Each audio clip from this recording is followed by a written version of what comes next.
Okay, hello everyone. We always adding something. We always add something to get bigger things, right? We start to add numbers, then we start to add floors and get huge buildings. Then we start to add companies, get huge companies. So initially we understand, we comprehended the companies, numbers and cars. Then we create new big ones, right? In each section we have more complex model, more complex car, more complex buildings, right?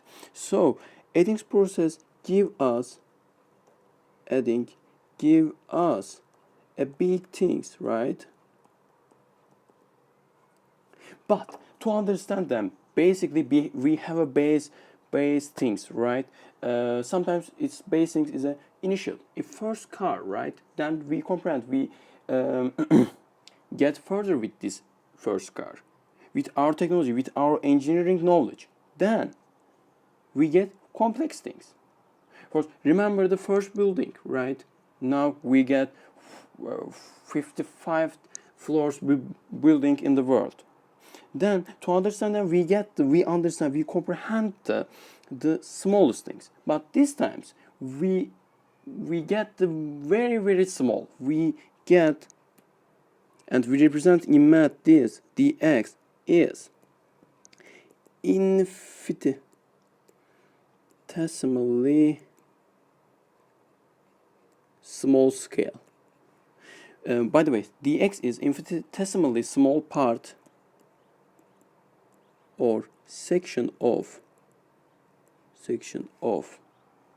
particle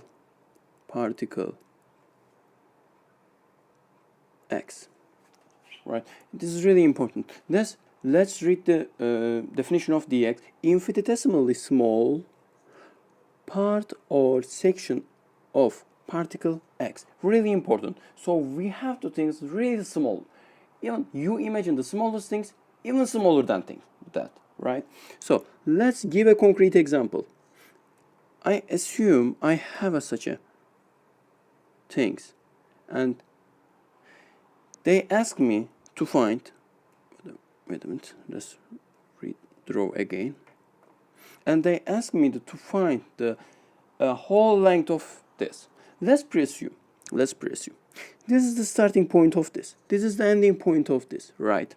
And in the question or in the life, we really know, we observe that this is x, okay? So I have to choose infinitesimally small part of this x structure. Let's choose it. That is the dx, right? I choosing another dx, I choosing another dx, I choosing another dx, and it's go on until there. I choosing another dx, and I add them up to get x, right? So in math, we represent this with the lovely integral. So my starting point is 0, my starting point is x, then my starting point is 0, my starting point is x. What am I gonna add things? What is my addings? It's dx, right? Dx. What is its result? Its result is really simple, x. Because my main point is actually to demonstrate I know the something which has a length x, but I can represent this with these simple things with the infinite small particles. It is as simple as adding 3 times 3, actually not 3, 3 plus 3 is 6, okay? That's all I want to say. Please think smallly, as small as